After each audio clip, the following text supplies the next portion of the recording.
Hello मेरे प्यारे बच्चों, कैसे हो आप सब लोग। उम्मीद करती हूँ कि आप सब बहुत अच्छे होंगे। तो आज का टॉपिक स्टार्ट करने से पहले हम आपको एक कहानी सुनाते हैं, ठीक है। चलिए, जैसे कि आप स्क्रीन पर देख रहे होंगे, ये हैं राजा जय सिंह, जयपुर के राजा जय सिंह, ठीक है। तो क्या हुआ कि जयपुर के राजा जय सिंह की दूसरी शादी हुई। तो ये थी हमारी छोटी महारानी, इन्हें राजा की छोटी महारानी कहा जाता था। तो राजा हमेशा महारानी के प्यार में ही तल्लीन रहते थे, मतलब हमेशा महारानी का ख्याल रखना, महारानी की बात सुनना। उन्होंने पूरा राजपाट जितना भी था उसका त्याग कर दिया था। प्रजा कैसे क्या कर रही है काम, प्रजा का ध्यान नहीं रखना। तो लोग क्या थे, बहुत परेशान हो चुके थे। लोग, प्रजा परेशान हो गई थी कि राजा हम पे ध्यान ही नहीं दे रहे हैं, ठीक है। तो क्या हुआ, जैसे एक कवि थे, उन्हें पता चला कि हमारे जो वहाँ ये जो राजा हैं उन्हीं के कवि थे, ठीक है। उन्हीं के दरबार में एक कवि थे, उन्हें पता चला कि हमारे राजा ध्यान नहीं दे रहे हैं प्रजा पे, ठीक है।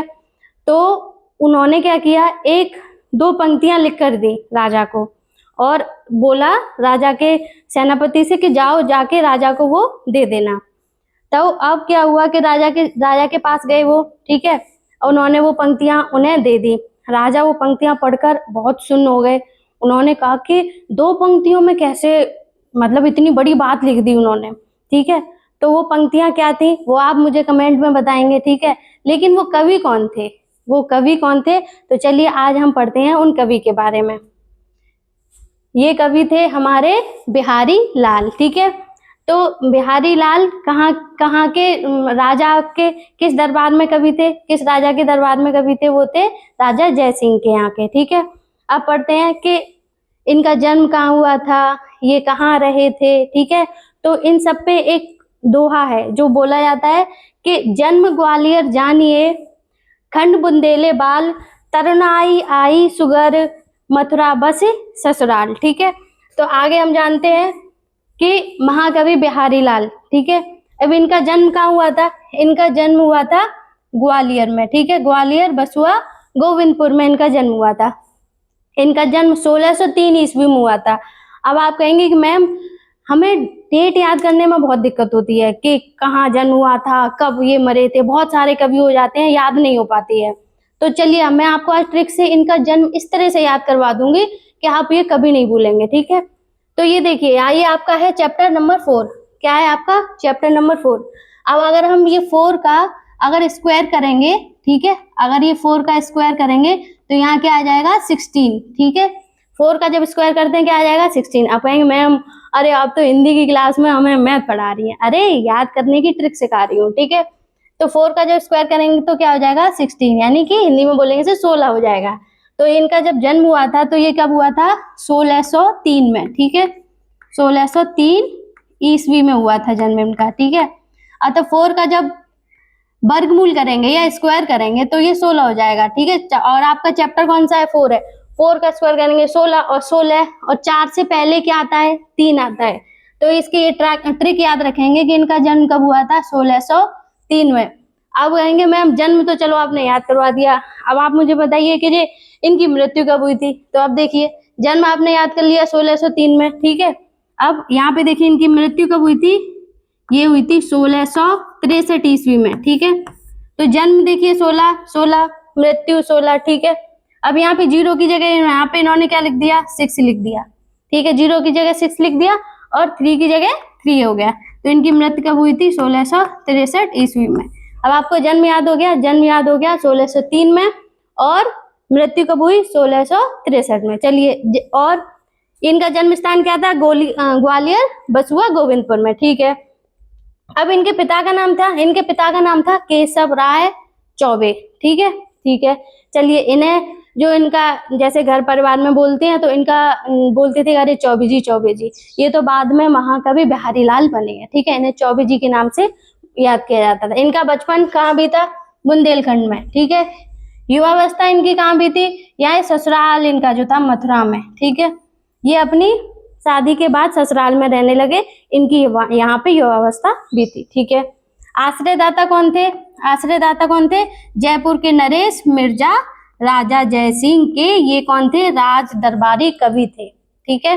ठीक है, इन्होंने ही लिख के दी थी वो दोहा उन्हें।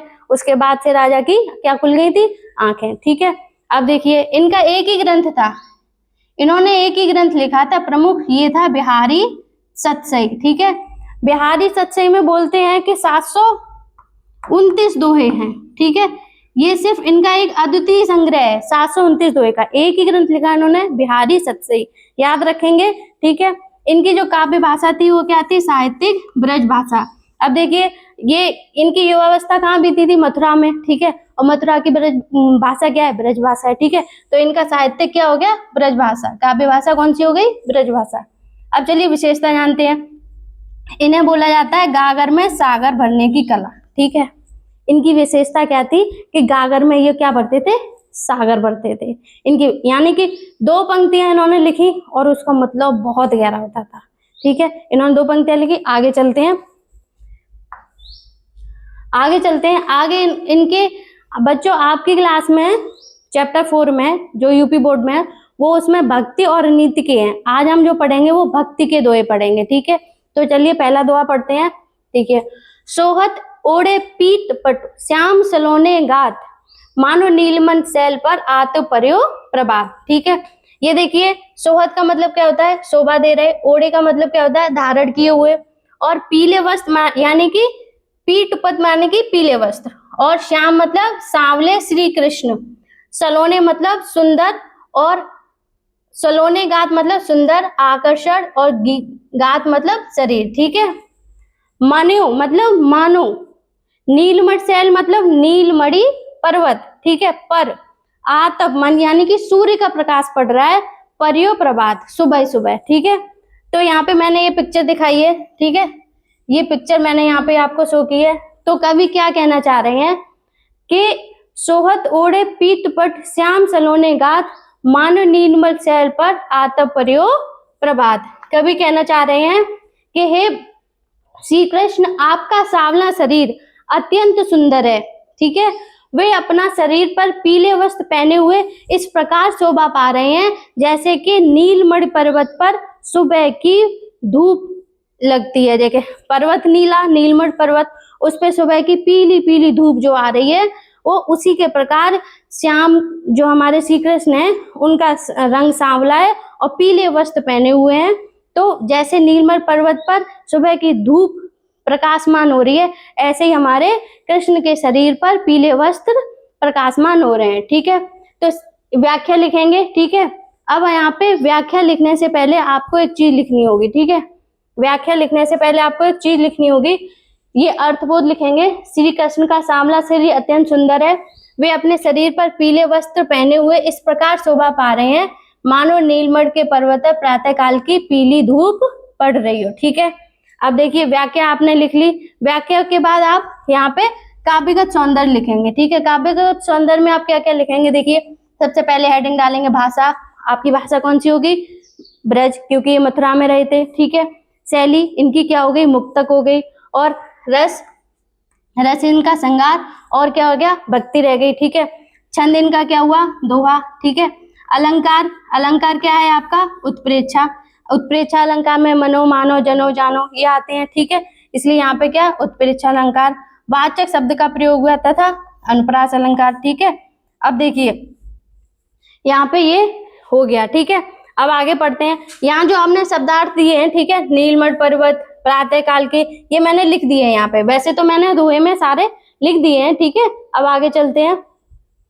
अब दूसरा दोहा इनका था कि मेरी बव बाधा हरो राधा नागर सोए जातन की झाई परे श्याम हरित दुत होए।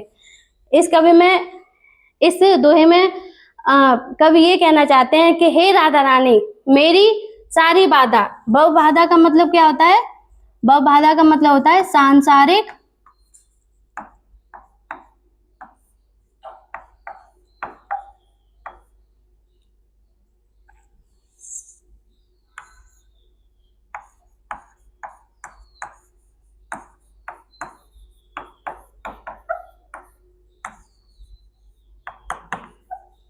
सांसारिक दुख। ठीक है, कवि कहना चाहता है कि हे चतुर राधा रानी, मेरी सारे सांसारिक दुख को दूर करो। जिस प्रकार आपके तन की ठीक है। झाई, झाई मतलब परछाई। जिस तरह आपके तन की परछाई श्री कृष्ण पर पड़ते ही उनकी परछाई फीकी हो जाती है, ठीक है ना। उस इतनी कांतिमान, इतनी जो तेजस्विनी राधा रानी है, हे राधा रानी मेरी आप क्या करो, मेरी सारी सांसारिक दुविधाओं को दूर करो, ठीक है। चलिए इसकी व्याख्या देखते हैं।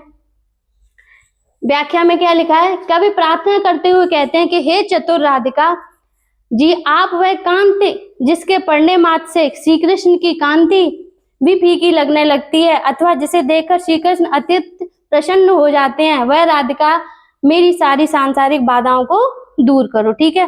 अब आपने ये व्याख्या लिख ली। व्याख्या के बाद आप क्या लिखेंगे, काव्यगत सौंदर्य लिखेंगे, ठीक है। काव्यगत सौंदर्य में हर दोहे में, क्योंकि बिहारी जी के दोहे, तो हर दोहे में आपको क्या लिखना पड़ेगा, भाषा की जगह ब्रज भाषा, रस की जगह भक्ति एवं श्रृंगार, ठीक है, छंद की जगह दोहा और अलंकार। अब इसमें कौन सा अलंकार प्रयोग हुआ है, श्लेष अलंकार। हरित दुत के अनेक अर्थ दिए हैं, ठीक है, और अनप्रास अलंकार, ठीक है। हम अलंकार की एक अलग से क्लास लेंगे जिसमें आपको अलंकार बहुत अच्छे से समझा देंगे, ठीक है। अब ये मैंने कठिन शब्द आपको दे दिए। बाधा का मतलब सांसारिक दुख, नागर का मतलब चतुर और झाई का मतलब परछाई। चलिए आगे चलते हैं। अब देखिए, अब ये दिया है कि मोर मुकुट की चंद्रकन यो राजत नंद नंद मनु शश शेखर की अकस किए शेखर सत चंद, ठीक है। अब देखिए यहाँ पे क्या है, यहाँ पे जो कठिन शब्द है उनका मैंने अर्थ लिख दिया आपका। चंद्रकन का मतलब क्या है, यहाँ पे चंद्रकन का मतलब चंद्रिकाएं है। राजत का मतलब क्या दे रखा है, शोभायान होना, ठीक है। और शश शेखर मतलब चंद्रमा के सिर पर अर्थात शंकर, ठीक है। यहाँ पे भगवान श्री कृष्ण के सर पर जो मोर मुकुट लगे हैं वो इस प्रकार शोभायान हो रहे हैं जैसे कि वो स्पर्धा करना चाह रहे हैं, यानी कंपटीशन करना चाह रहे हैं, किससे, भगवान शंकर के सर पे जो क्या लगा है, चंद्रमा, उससे, ठीक है। तो वो यहाँ पे कवि कहना चाह रहे हैं। देखिए यहाँ पे इसकी व्याख्या देखते हैं। कवि कहता है कि भगवान श्री कृष्ण के सर पर मोर पंखों का मुकुट अत्यधिक शोभा दे रहा है। उन मोर पंखों में बीच में बनी सुनहरी चंद्राकार आकृतियों को देखकर ऐसा लगता है कि मानो भगवान शंकर शश शेखर से प्रतिस्पर्धा करने के लिए उन्होंने अपने सर पर सैकड़ों चंद्रमा धारण किए, ठीक है, ऐसा लग रहा है, ठीक है। ये देखिए भगवान शंकर है, इन्हें शश शेखर भी कहा जाता है, उनका ये चंद्रमा है, ठीक है। ये हमने आपको समझाने की कोशिश की है। और यहाँ पे ये मोर पंख है ना, ये बहुत सारे मोर पंख हैं, वो भगवान श्री कृष्ण ने धारण कर लिए हैं, ठीक है। कवि इसमें ये कहना चाह रहा, ठीक है। काव्य का सौंदर्य देखते हैं। देखिए काव्य का सौंदर्य में क्या है, भाषा आपकी क्या है, ब्रज है, शैली मुक्तक है, रस श्रृंगार है, छंद आपका दोहा है, ठीक है। और अलंकार आपका इसमें मनु मानो है, ठीक है, और शशि शेखर, शिव, इस तरह से आपको अलंकार भी आपको इसमें देखने पड़ेंगे, ठीक है। अब आगे चलते हैं। अधर धरत हर के परत ओठ दीत पट जोत हरत बांस की बांसुरी इंद्र धनुष रंग होत, ठीक है। अब यहाँ पे क्या दिया है, देखिए अधर का मतलब होता है नीचे वाला ओठ, ठीक है। आपको अगर इनका मीनिंग नहीं पता है तो अधर का मतलब नीचे के ओठ, ठीक है। और पट आपको पता होगा, वस्तु, पट का मतलब होता है वस्त्र, ठीक है, सॉरी वस्त्र होता है पट का मतलब, ठीक है। और पटजोत का मतलब होता है वस्त्र की पीली कांति, ठीक है। अब चलिए इसकी व्याख्या देखते हैं। व्याख्या में कह रहे हैं कि श्री कृष्ण अपने लाल रंग, ठीक है, लाल ओठों पर हरे रंग की बांसुरी, ठीक है, अपने लाल ओठों पर हरे रंग की बांसुरी इस प्रकार बजा रहे हैं कि उस समय उनकी दृष्टि, ठीक है, तथा शरीर की सांवली कांति उस हरे रंग की बांसुरी से पड़ती है, तो हरे रंगों का अद्भुत मिलन से एक इंद्रधनुष जैसी रोशनी निकलती है, ठीक है। इंद्रधनुष मतलब सारे कलर में आ जाएंगे, ठीक है। तो हमने यहाँ पे है लाल सफेद पीला, ये आपको समझाने की कोशिश की है किस तरह से इंद्रधनुष, ठीक है। फिर इसका काव्य का सौंदर्य आ जाएगा। काव्य का सौंदर्य में वही आप लिखेंगे भाषा, ठीक है। फिर उसके बाद शैली कौन सी है, ठीक है। फिर उसके बाद आप क्या लिखेंगे, भाषा हो गई, शैली हो गई, अलंकार हो गए, ठीक है। फिर उसके बाद काव्य का सौंदर्य में एक नीचे थोड़ा सा वर्णन भी करेंगे कि जोए में शॉर्ट में वो कवि क्या बताना चाह रहा है, ठीक है। आगे चलिए, आगे है कि जपमाला छापे तिलक सरे न एको काम मन काजय नाचे वृथा साचे राचे राम, ठीक है। देखिए इनका पहले मैं अर्थ बता रही हूँ, उसके बाद जो कठिन शब्द है उसके बाद अर्थ बताएंगे, ठीक है। जप का मतलब क्या होता है? जपना। माला का मतलब क्या होता है? माला फेरना, ठीक है। छाप है तिलक, यानी कि चंदन का तिलक होता है, एक प्रकार का चंदन का तिलक होता है, ठीक है। सरे मतलब पूरा होना, ठीक है, ठीक है। एक काम मतलब एक भी कार्य होना, ठीक। मन कांच है, कच्चे मन वाला, ठीक है। नाचे वृथा मतलब भटकते रहना, नाचे वृथा मतलब भटकते रहना, ठीक है। साच है, राचे है, राम, राचे का मतलब होना प्रसन्न होना, ठीक है। अब व्याख्या में कवि ये कहना चाहता है कि कवि बाहर आडंबरों का विरोध करते हुए कहते हैं कि केवल नाम जप और माला फेरने से या माथे पर तिलक लगाने से, ठीक है, बाहर का दिखावा करने से कोई काम सिद्ध नहीं होता जब तक आपका मन सच्चा न हो, ठीक है। तो वह व्यर्थ ही है जब तक सांसारिक क्रियाओं में भटकता रहता है मन। तो ईश्वर तो केवल सच्चे मन से की गई भक्ति को ही अपनाता है, ठीक है। कितना भी आप माला जप लो, तिलक लगा लो, सब कुछ कर लो और फिर बस ये खत्म हुआ और आप जाके इसकी बुराई करने लगे, तो ऐसे आपको ईश्वर प्राप्त नहीं होता। जब तक आप मन आपका सच्चा ना हो तब तक आपको ईश्वर प्राप्त नहीं होगा। ये इस दोहे में कवि यही कहना चाह रहे हैं, ठीक है।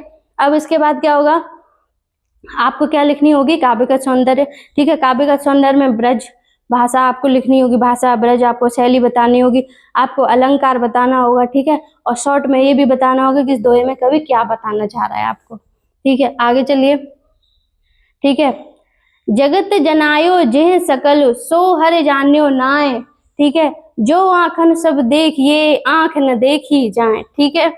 जनायो का मतलब ज्ञान कराना, सकल का मतलब क्या है यहाँ पे? सकल का मतलब है संपूर्ण, ठीक है। और जनायो का मतलब ज्ञान कराना, ठीक है। और जान्यो नाय का मतलब नहीं जानना या याद नहीं किया, ठीक है। कभी कहना चाह रहे हैं कि हे प्रभु, ठीक है, आपने हमें सारे सांसारिक ज्ञान कराया, सब संसार के बारे में हमें बताया, ठीक है ना। और हम आपको ही नहीं जान पाए, ठीक है। हमें आपने सारे संसार का ज्ञान कराया लेकिन हम आपको नहीं जान पाए। जैसे कि हमारे पास आंखें हैं और हम उन आंखों से पूरा संसार देख सकते हैं, लेकिन हम इन आंखों से खुद को नहीं देख सकते, ये आंखें हमें खुद नहीं देख सकती। इसी तरह से देखिए व्याख्या क्या कह रही है। व्याख्या कह रही है कि कवि मनुष्य को समझाते हुए कहता है कि जिस ईश्वर ने तुम्हें इस संपूर्ण संसार का ज्ञान कराया है, संसार को उत्पन्न किया है, उस ईश्वर को तुम नहीं जान पाए। लेकिन ये कहती कि जैसे हमारी आंखें सब कुछ देख सकती हैं परंतु वे स्वयं अपने आप को नहीं देख सकती हैं, ठीक है। ये इसमें कवि कहना चाह रहा है। व्याख्या में आप लिख लेंगे, व्याख्या यहाँ पे इस तरह से। काव्यगत सौंदर्य मैंने आपको बताया, काव्यगत सौंदर्य में आप क्या लिखेंगे? सबसे पहले भाषा, ठीक है, शैली, ठीक है। फिर उसके बाद एक शॉर्ट नोट भी लिखेंगे, अलंकार कौन सा प्रयुक्त हुआ है वो भी लिखेंगे, ठीक है। आगे चलते हैं, आगे हैं या अनुरागी चित्त की गति न समझे कोई, ठीक है। ज्यो ज्यो बूढ़े श्याम रंग त्यों त्यों उज्ज्वल होई, ठीक है। ये जो प्रेम करने वाला मन है इसकी गति कोई नहीं समझता, ठीक है। या अनुरागी चित्त की गति न समझे कोई, ज्यो ज्यो जैसे ये श्याम रंग में डूबता जाता है, ठीक है। क्या क्या? ज्यो ज्यो जैसे जैसे ये श्याम रंग में डूबता जाता है त्यों तो उज्जवल हो, वैसे ये क्या होता है? और पवित्र होता जाता है, ठीक है। कभी इसमें ये कहना चाह रहे हैं, ठीक। ये क्वेश्चन बहुत इंपॉर्टेंट है, 2009 और 2018 में भी आया था। ये करने के बाद आपकी एक और क्लास होगी नीति के 2 पे, जिसमें आपके PYQ भी कराएंगे, ठीक। आगे चलिए, कवि कहता है कि इस प्रेम करने वाले मन की दशा कोई नहीं समझ सकता। यह कुछ विरोधाभास इसमें है, जैसे कि जैसे जैसे यह मन श्री कृष्ण की भक्ति के और श्याम रंग काले रंग में डूबता जाता है वैसे वैसे यह और अधिक पवित्र और उज्जवल होता जा रहा है, ठीक है। जैसे ये कि श्याम रंग है, ठीक है, हमने ऐसे आपको समझाने की कोशिश की है कि ये श्याम रंग है, श्री कृष्ण की भक्ति, ये रंग क्या है? काला, ठीक है। और जैसे जैसे ये आपकी भक्ति करता चलता है, ठीक है, ये क्या होता है? उज्जवल और मन की पवित्रता में परिवर्तित हो जाता है। काव्यगत सौंदर्य में आप देखिए क्या लिखेंगे? रस लिखेंगे, ठीक। उसके बाद आप अलंकार लिखेंगे, फिर उसके बाद आप इसमें भाषा लिखेंगे और शॉर्ट नोट्स में एक छोटी सी एक लाइन में बताएंगे कि कवि इस दोहे में क्या कहना चाह रहा है, ठीक।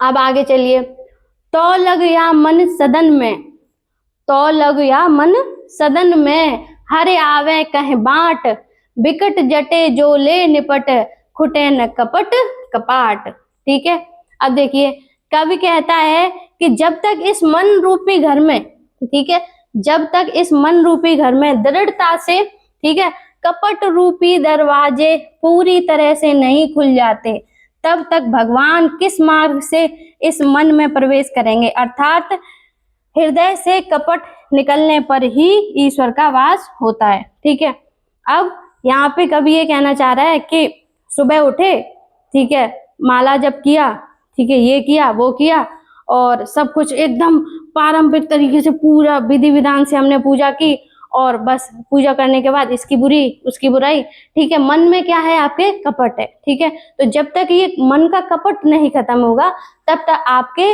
मन में, ठीक है, हृदय में भगवान प्रवेश नहीं करेंगे। ठीक है, अब इसके काव्यगत सौंदर्य में आप देखिए क्या लिखेंगे। काव्यगत सौंदर्य में लिखेंगे रस क्या है आपका, शांति भक्ति। छंद लिखेंगे आप, ठीक है, छंद लिखेंगे।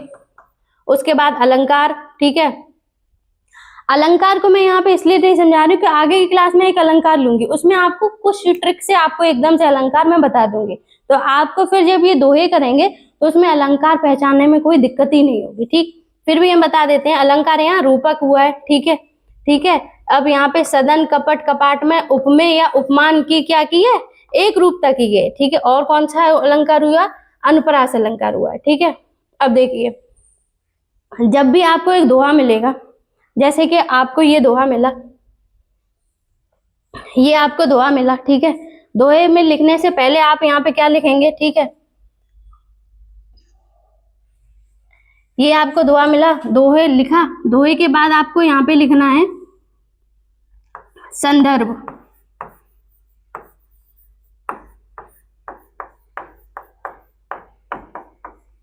आपको क्या लिखना है, संदर्भ। अब संदर्भ में आप क्या लिखेंगे, संदर्भ में लिखेंगे प्रस्तुत पद्यांश हमारी पाठ्य पुस्तक, जिस बुक से लिया गया है, ठीक है, हमारी पाठ्य पुस्तक इससे लिया गया है। इसके कवि जो भी हैं, जैसे इसके कवि बिहारी जी हैं, ठीक है, बिहारी जी के दोहे से लिया गया है। ठीक है, और इस में बिहारी जी इस दोहे में ये बताना चाहते हैं, तो आपको हर दोहे में आपको ये क्या लिखना पड़ेगा, संदर्भ। ठीक है, फिर उसके बाद आपको प्रसंग, प्रसंग में आपको छोटा सा नोट बना देना पड़ेगा।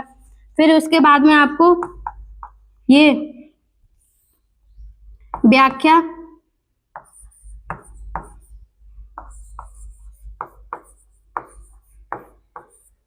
ठीक है, व्याख्या लिखनी पड़ेगी।